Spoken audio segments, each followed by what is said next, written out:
It's an unprecedented series of workplace accidents in the state. Since mid-March, the number of Hanford workers seeking medical help after breathing in chemical vapors has risen to 34. Just last week, 6 more people were exposed to poisonous gases at the site. In her continuing investigation, the human toll of Hanford's dirty secrets, King 5's Susanna Frame joins us to expose how outdated laws and ignored calls for change keep these workers at risk. That's right, Lori. You would think if you issue a complaint about a safety hazard at your job, the state would most likely come on in and investigate. They might order some changes or even impose fines if things didn't shape up.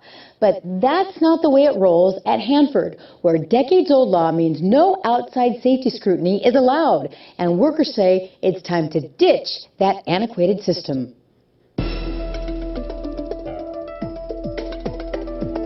When Washington state workers began producing plutonium in the 40s, less than 1% of the workforce had any idea what they were making. It was that secret at Hanford, codename Site W by the U.S. government.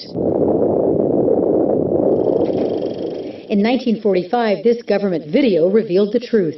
Our nation possessed the ingredients for the most powerful weapons ever conceived, and the secret was out. But the cult of secrecy continued.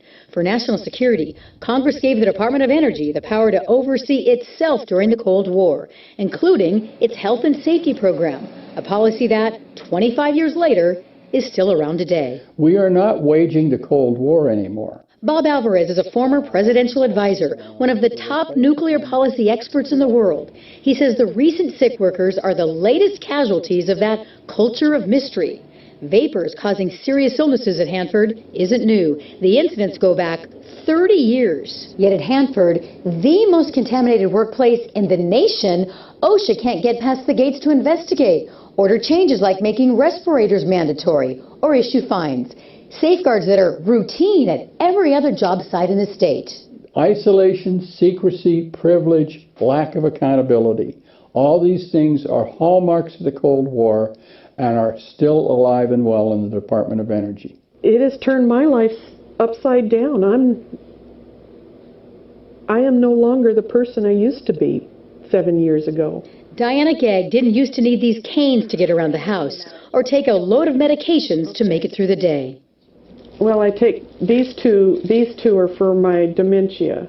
For 20 years, she was a heavy equipment operator at Hanford and loved it until everything changed in 2007. She was working a bulldozer above some of the underground nuclear storage tanks, where scientists have documented more than 1,200 radioactively contaminated chemicals in the nuclear waste. I kept smelling this chlorine ammonia type smell. On that day in '07, some of that waste spilled onto the ground, and Gegg, without a respirator, inhaled chemical vapors for a few hours before an alarm went off. This was like having the rug jerked out from underneath me. Seriously. She's left with brain damage, sudden tremors, vision loss, and dementia. Illnesses the government admits were caused by that exposure. It gets really bad sometimes. During our interview, her right leg and arm trembled on and off. It's like being in a bad accident and having a brain injury and you're not there anymore.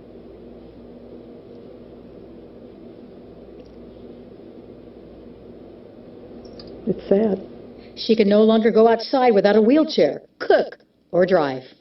I feel like I've fought a Cold War and the government's left me behind. The former construction crew leader, archery champ, grandmother full of energy and ideas, today fights to remember the basics. At this point in the interview, she was describing her daily medications. The Celebrex is for my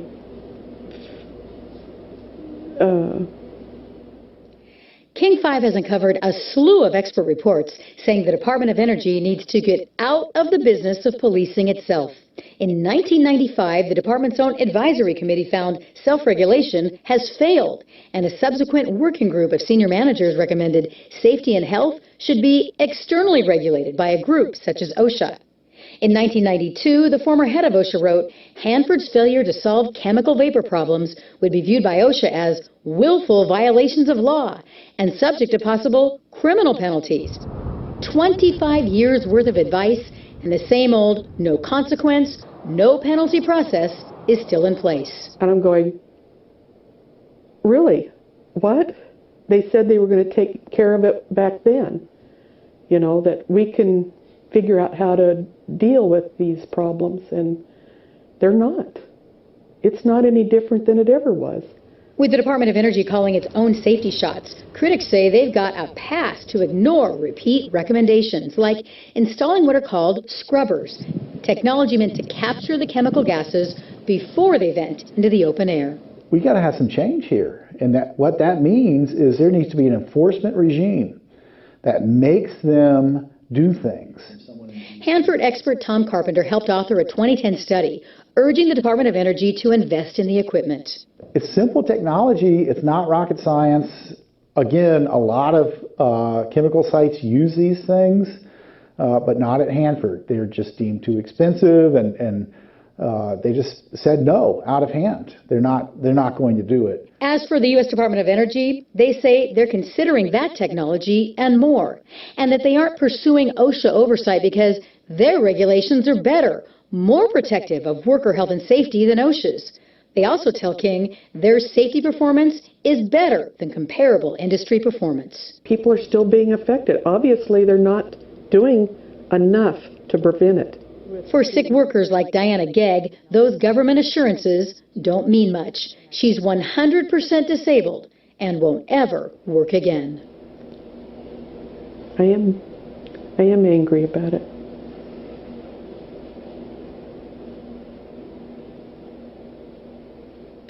I talked with Representative Adam Smith in Washington, D.C. about this very topic 2 weeks ago. He's the ranking Democrat on the Armed Services Committee. He said everyone knows what's going on at Hanford now. There's no national security issues left. And if OSHA can provide better oversight, we ought to consider it. And when I asked him if he would personally ever work to amend that current federal law to make that happen, he said, certainly. So we'll be tracking developments in D.C. Well, now, over the years, the Department of Energy has said, okay, we're going to monitor ourselves, basically. In all those years, did they ever fine somebody, punish a manager that was not doing his or her job? Did they do anything? Yeah, they do have that authority. They can investigate, they can mandate work things, they can issue fines. But we found that the Department of Energy has done that only a handful of times, and at Hanford, they've never used those powers concerning chemical vapor exposures. So 30 years of chemical vapor exposures and nothing, no fines, nothing about it. All right, Suzanne, thanks. Technological prowess, you would think that the world would have figured out by now a way to safely store nuclear waste. But a disturbing story emerging out of New Mexico's Los Alamos laboratory demonstrates that once again, humanity is clueless when it comes to managing radioactive material. Last week, the U.S. Energy Department announced that it would miss a deadline to move drums of nuclear waste from the laboratory to a more secure facility in Texas. See, with wildfire season fast approaching, officials are worried that the fires could reach Los Alamos, requiring the removal of nearly 4,000 cubic meters of waste by the end of June. But thanks to a radiological leak from one of the containers back in February, officials can't be certain about the safety of transferring these hazardous materials. And the likely cause of the leak? Kitty litter. Yes, it's comforting to know that the same material I use to dispose cat crap is also used to secure nuclear waste. Officials are saying that the switch to organic kitty litter caused a heat reaction and the subsequent release of radiation. Now, the leak occurred at the Waste Isolation Pilot Plant, or WIPP, in nearby Carlsbad, New Mexico, where these drums are usually transferred, given that this plant is the country's only long-term nuclear waste storage facility of its kind. But since that leak, the Department of Energy has shut down the WIPP until it can determine that the facility is safe. But when it comes to the nuclear industry, it's not just radioactive waste that we have to worry about. It's astronomical monetary waste as well. Over in Charlestown, South Carolina, the federal government is injecting billions of dollars into a nuclear project that it doesn't even want. See, all the way back in 1999, the government signed off on a deal to construct a plant that would transform plutonium into commercial fuel. Nuclear fuel, rather. Sounds like a great way to convert waste into something usable, right? Well, unfortunately, not one nuclear power plant in the country has actually agreed to burn the fuel in its reactors. And fast forward nearly 15 years later, and the original $1.7 billion price tag project has ballooned to $3.5 billion and is expected to cost at least another $4 billion to complete. Furthermore, officials now claim that altogether, the project will cost more than $30 billion to operate the plant for the next 20 years. Well, all of these factors have led the Energy Department to call for the halt of the useless plant's construction. And Energy Secretary Ernest Moniz, who is one of the architects who helped broker the initial deal, is on board as well. Great. But thanks to South Carolina politicians who love seeing the infusion of federal cash into the state, that's not happening anytime soon. In fact, back in April, South Carolina Republican Governor Nikki Haley actually threatened to sue if the government halted construction. Haley said that the plant's costs are not the state's problems and told reporters, quote, "You've made a very real investment. There's a structure and everything there, and now they're just going to walk away from it? It really defies all logic." Actually, Nikki, what really defies all logic is that this plan was ever approved in the first place. Because thanks to last month's audit from the Energy Department's Inspector General, we now know that long before the project was approved, officials discovered the building's designs were so shoddy that they didn't even meet the department's minimal standards for approval. Sounds par for the course. But thanks to the bureaucratic nightmare that is the Energy Department, the project was approved. And now we're set to spend another $442 million on this steaming pile of worthlessness during this year alone. So once again, nuclear is creating all kinds of nightmares everywhere you look. But I guess that's just the price we pay for technological insanity. Local officials handed out potassium iodide at the Webster Wegmans this morning to folks who live near Ginna Nuclear Power Plant. The Ginna Nuclear Power Plant, I should say. The pills are handed out every 7 years as a precautionary measure. They're free to anyone who lives within 10 miles of that power plant.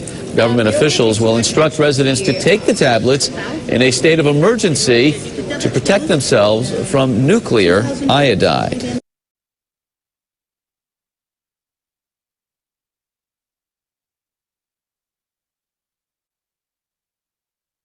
Oh yeah, go on, click the subscribe button.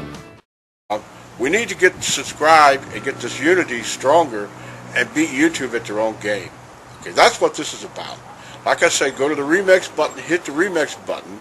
That way you'll have this video and keep up with this. Otherwise, you know, YouTube's just going to control us, guys, and it's really bad.